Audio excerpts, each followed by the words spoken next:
Hello everyone. We are back for another one. There are some kids over here. They are on a field trip. I don't know if you can see that. There's a bunch of little kids over there. And they're from some school. I was in the cafeteria thing and I was thinking about something. And my twin brother was or is Southpaw, left-handed, and I'm right-handed. So growing up, we couldn't sit on the same side with each other, or if we did, it had to be in a certain way, because if not, his left hand and our elbows would clack, right, or bump. So we had to sit, him to my left, me to his right, so that we didn't, rather than vice versa, so that we didn't get in each other's way. So I thought I should mention that, because I remember thinking about it like, hey, no left-handed people here, so I don't have to worry about it. But then I thought that's silly that I was thinking about it, and then I remembered, oh yeah, that's my twin brother. So, oh yeah, and here at this park, well, that's a pretty expensive hotel right there, or actually it looks more like an apartment complex than a hotel, because some of the fixtures are a little bit more permanent looking and different. So I think it's just a hotel, and a lot of people come here to walk their dogs or whatever. And it got me to thinking the Dewclaw, spelled D-E-W-C-L-A-W, is what the dog will use. I don't know, anyone who's been around dogs know that they'll swipe a person's leg sometimes, or another animal, while they're running next to them. This is how they hunt. Well, that Dewclaw is there to catch stuff, snag on like fur or whatever, and help them trip up animals. So it got me to thinking on the Dewclaw. Let's see. Oh, and the other subject, I'm watching all these people drive, and I walked here, right? I could have rode the bus, but I'd rather save the $1.50 and walk, because it's only like, what, 12 blocks or something, and for me that's nothing. It's probably less than that, probably like a half mile. Either way. Okay, so I don't know how to drive, to be honest. My parents never taught me on purpose. They didn't sign me up for driver's ed on purpose. I've never owned a car, never had a license, right?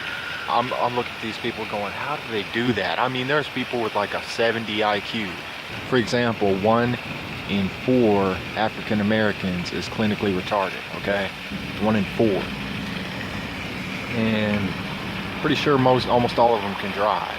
So I'm like, wait a minute, these, just morons to a degree that, 5-year-old me would just outsmart them times 10, run rings around them.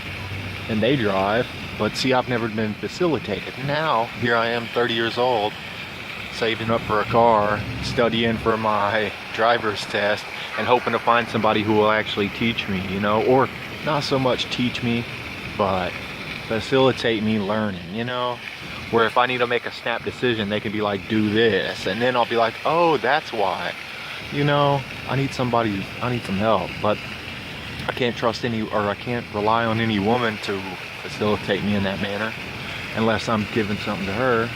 Those are those kids I was telling you about. See, there. Unless I'm giving something to her, and all she's gonna want is money, which I don't have, or to get pregnant, which I can't do. And so it's like, yeah. And then a man finding a friend. Men can't be friends unless we have a common goal, to be honest, and not even really then. It's just like, oh, we both mutual benefit relationship only, right? You can't just be friends because we grew up together. That doesn't work for men. It does for women. Women could be friends, but.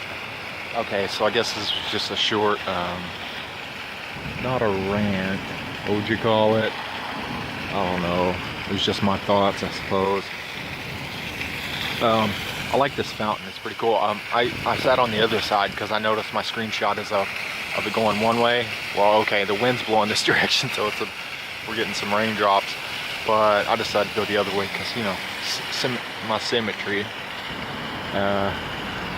But yeah, I see all these people driving, and I guess I looked it up, and according to Wikipedia, there's such thing as a driving phobia, because I get real nervous and anxious when I imagine myself in other people's cars, like, okay, I'm pulling down the turn signal, I'm doing this, so I can start to use projection, covered in my last video, to help me get comfortable with it, and my heart will start beating all fast. So I know, because the few times I have drove, it was a bad experience. So, you know, like my dad, the few times he was driving with me, he was just acting real crazy. And then in one other time, I put on the emergency flashers instead of the low beams, because it was a click pull knob of an old car, and so I got real nervous about that.